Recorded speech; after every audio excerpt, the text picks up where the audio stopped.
السلام علیکم ورحمۃ اللہ۔ محترم حضرات سامعین و ناظرین، میرے اسلامی بھائیوں اور بہنوں، آج میں آپ کو جبرایل علیہ السلام اور نبی اکرم صلی اللہ علیہ وسلم کے ایک واقعہ آپ کے سامنے پیش کرنے والا ہوں، آپ کو بتانے والا ہوں۔ واقعہ یوں ہے کہ ایک بار جبرایل علیہ السلام نبی کریم صلی اللہ علیہ وسلم کے پاس آئے تو آپ صلی اللہ علیہ وسلم نے دیکھا کہ جبرایل علیہ السلام کچھ پریشان ہیں۔ آپ نے فرمایا، جبرایل کیا معاملہ ہے کہ آج میں آپ کو غمزدہ دیکھ رہا ہوں؟ جبرایل علیہ السلام نے عرض کیا کہ اے محبوب، کل میں اللہ پاک کے حکم سے جہنم کا نظارہ کر کے آیا ہوں، اس کو دیکھنے سے مجھ پہ یہ غم کے آثار نمودار ہوئے ہیں۔ نبی کریم صلی اللہ علیہ وسلم نے فرمایا، جبرایل مجھے بھی جہنم کے حالات بتاؤ۔ جبرایل علیہ السلام نے عرض کیا کہ جہنم کے کل 7 درجے ہیں، ان میں جو سب سے نیچے والا درجہ ہے اللہ تعالیٰ اس میں منافقوں کو رکھے گا۔ اس سے اوپر والے یعنی چھٹے درجے میں اللہ تعالیٰ مشرک لوگوں کو ڈالیں گے۔ اس سے اوپر 5ویں درجے میں اللہ سورج اور چاند کی پرستش کرنے والوں کو ڈالیں گے۔ چوتھے درجے میں اللہ پاک آتش پرست یعنی آگ پوجنے والے لوگوں کو ڈالیں گے۔ تیسرے درجے میں اللہ پاک یہود کو ڈالیں گے اور دوسرے درجے میں اللہ تعالیٰ عیسائیوں کو ڈالیں گے۔ یہ کہہ کر جبرایل علیہ السلام خاموش ہو گئے تو نبی اکرم صلی اللہ علیہ وسلم نے پوچھا، اے جبرایل علیہ السلام، آپ خاموش کیوں ہو گئے؟ مجھے بتاؤ کہ پہلے درجے میں کون ہوگا؟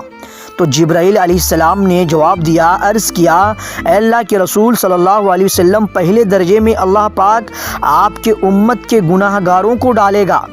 جب نبی اکرم صلی اللہ علیہ وسلم نے یہ سنا کہ میری امت کو بھی جہنم میں ڈالا جائے گا تو آپ بے حد غمگین ہوئے اور آپ نے اللہ کے حضور دعائیں کرنا شروع کی۔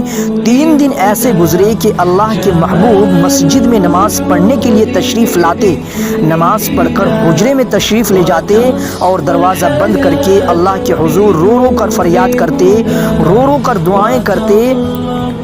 صحابہ کرام رضی اللہ تعالی عنہم حیران تھے کہ نبی کریم صلی اللہ علیہ وسلم پہ یہ کیسی کیفیت طاری ہوئی ہے، مسجد سے حجرے جاتے ہیں، کبھی گھر بھی تشریف لے کر نہیں جا رہے۔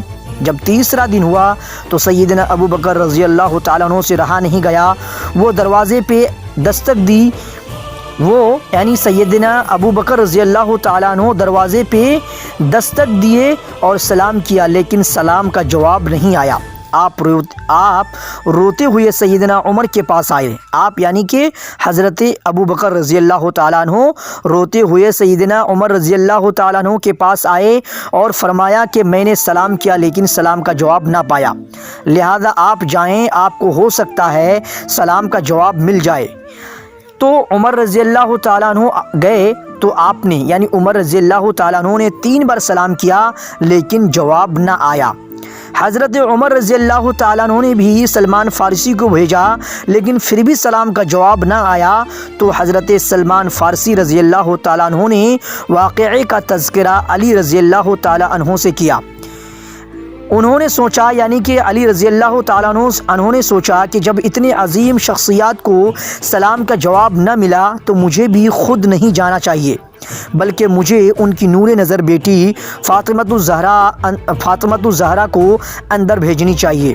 لہذا آپ نے یعنی کہ علی رضی اللہ تعالیٰ عنہ نے فاطمہ رضی اللہ تعالیٰ عنہا کو سب احوال بتا دیا۔ تب پھر آپ حجرے کے دروازے پہ آئی۔ حضرت فاطمہ سب احوال سننے کے بعد حجرے کے دروازے پہ آئی اور فرمائی، ابا جان السلام علیکم۔ بیٹی کی آواز سن کر محبوب کائنات اٹھے، دروازہ کھولا اور سلام کا جواب دیا۔ ابا جان، آپ پر کیا کیفیت ہے کہ 3 دن سے آپ یہاں تشریف فرما ہیں؟ نبی کریم صلی اللہ علیہ وسلم نے فرمایا کہ جبرایل علیہ السلام نے مجھے آگاہ کیا ہے، مجھے متنبہ کیا ہے کہ میری امت بھی جہنم میں جائے گی۔ فاطمہ بیٹی، مجھے اپنے امت کے گناہ گاروں کا غم کھائے جا رہا ہے اور میں اپنے مالک سے دعائیں کر رہا ہوں، میں اپنے رب سے دعائیں کر رہا ہوں کہ اللہ ان کو معاف کر اور جہنم سے بری کر، یہ کہہ کر اللہ ان کو معاف فرما اور جہنم سے بری فرما۔ یہ کہہ کر آپ پھر سجدے میں چلے گئے اور رونا شروع کیا، یا اللہ میری امت، یا اللہ میری امت کے گناہ گاروں پہ رحم کر، ان کو جہنم سے آزاد کر۔ کہ اتنے میں حکم آ گیا، وَلَسَوْفَ يُعْطِيكَ رَبُّكَ فَتَرْضَىٰ، اے میرے محبوب غم نہ کر، میں تم کو اتنا عطا کر دوں گا کہ آپ راضی ہو جائیں گے۔ میں آپ کو، اے میرے محبوب غم نہ کر کہ میں آپ کو اتنا عطا کر دوں گا کہ آپ راضی ہو جائیں گے۔ آپ خوشی سے کھل اٹھے اور فرمایا، لوگوں اللہ نے مجھ سے وعدہ کر لیا ہے کہ وہ روز قیامت مجھے میری امت کے معاملے میں خوب راضی کریں گے، اور میں نے اس وقت تک راضی نہیں ہونا، مجھے اس وقت تک راضی نہیں ہونا جب تک کہ میرا آخری امتی بھی جنت میں نہ چلا جائے۔ پڑھتے ہوئے اور آپ کو سناتے ہوئے آنکھوں سے آنسو آ گئے کہ ہمارا نبی صلی اللہ علیہ وسلم اتنا شفیق اور غم محسوس کرنے والا ہے، اتنا مہربان ہے، اور بدلے میں ہم نے ان کو کیا دیا۔ آپ کا ایک سیکنڈ اس تحریر کو، آپ کا ایک سیکنڈ اس ویڈیو کو دوسرے لوگوں تک پہنچانے کا ذریعہ ہے۔ میری آپ سے عاجزانہ اپیل ہے، مؤدبانہ گزارش ہے کہ لا حاصل اور بے مقصد پوسٹس، ویڈیوز اور طرح طرح کی چیزیں ہم سب شیئر کرتے ہیں۔ آج اپنے نبی اکرم صلی اللہ علیہ وسلم کی رحمت کا یہ پہلو کیوں نہ ہم شیئر کریں؟ آئیں ایک ایک شیئر کر کے اپنا حصہ ڈالیں، کیا پتہ کون گناہ گار پڑھ کے، کون گناہ گار سن کے راہ راست پہ آ جائے۔ اللہ رب العزت سے دعا ہے کہ الہ العالمین تو ہم سب،